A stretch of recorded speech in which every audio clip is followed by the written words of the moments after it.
Welcome to the NewsHour. Political fallout is mounting today after the Justice Department released 3 million more files related to the investigations of the late convicted sex offender Jeffrey Epstein. The DOJ has come under fire for how it's handled the release, with advocates raising questions about transparency and if the department has done enough to hold Epstein's associates accountable.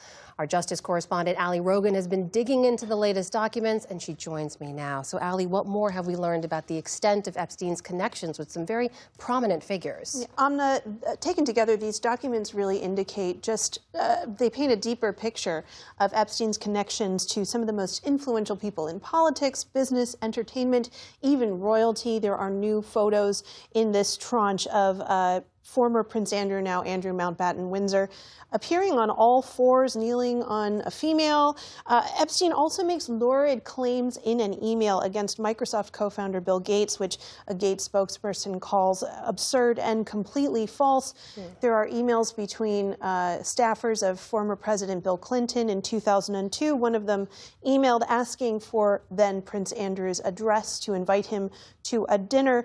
Keep in mind, that was in 2002. Epstein was not formally convicted with prostitution and registered as a sex offender in 2007, but allegations date back far earlier than that.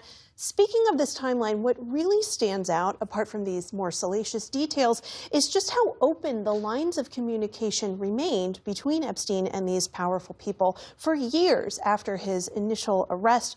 For example, Tesla founder Elon Musk was exchanging emails with Epstein as late as 2014, including this one where he asked Epstein if he had any parties planned and said he wanted to let loose and that a peaceful island experience is the opposite of what I'm looking for.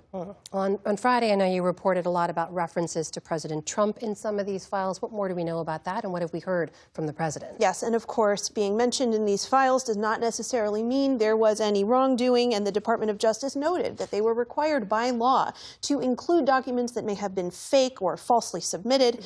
But last night at the Grammy Awards, host Trevor Noah did joke about Trump spending time on Epstein Island with Bill Clinton, which elicited this response from Trump on his social media, quote, "I can't speak for Bill, but I have never been to Epstein Island," and he said Noah should get ready for a lawsuit. Well, we know among those pushing for the release of these files have been the many survivors of Epstein's abuse. What are we hearing from them? Epstein survivors say two things. Number one, a lot of stuff was over-redacted that should be released to the public, and other information was under-redacted that should have been kept secret. Earlier today, I spoke with survivor Liz Stein, who is now an educator and activist fighting human trafficking worldwide. And shortly before we spoke, she said she had found her own name in the files. When we see, things that we know perhaps should not be redacted, yet we see the release of survivors' information all over the place, it just feels incredibly careless. I think perpetrators are being protected, but victims of this crime, survivors of these crimes, are not. Of course, Epstein died by suicide before he could be held accountable for his crimes, but many victims have been calling for justice for his co-conspirators. Over the weekend, Attorney General Todd Blanche indicated that there was nothing in these documents that he thought could lead to anything, allow them to prosecute anybody, but Stein and many of her fellow survivors say this isn't over. We've seen them say that this is the end before. And I think that despite the injustices that we're seeing as survivors in the release of these files, it makes it all the more clear how important it is to get to the bottom of what happened here.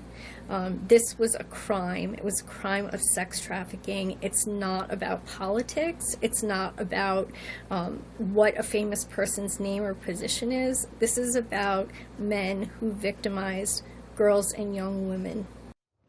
Today, the Justice Department said they had identified some documents that they said were inadvertently produced and contained victim identifying information, and they said they had removed all documents requested by survivors and their counsel by yesterday evening. But of course, again, Liz Stein said she found her name in the documents today. Justice correspondent Ali Rogan. Ali, thank you. Thank you. Support journalism you trust. Support PBS News. Donate now, or even better, start a monthly contribution today.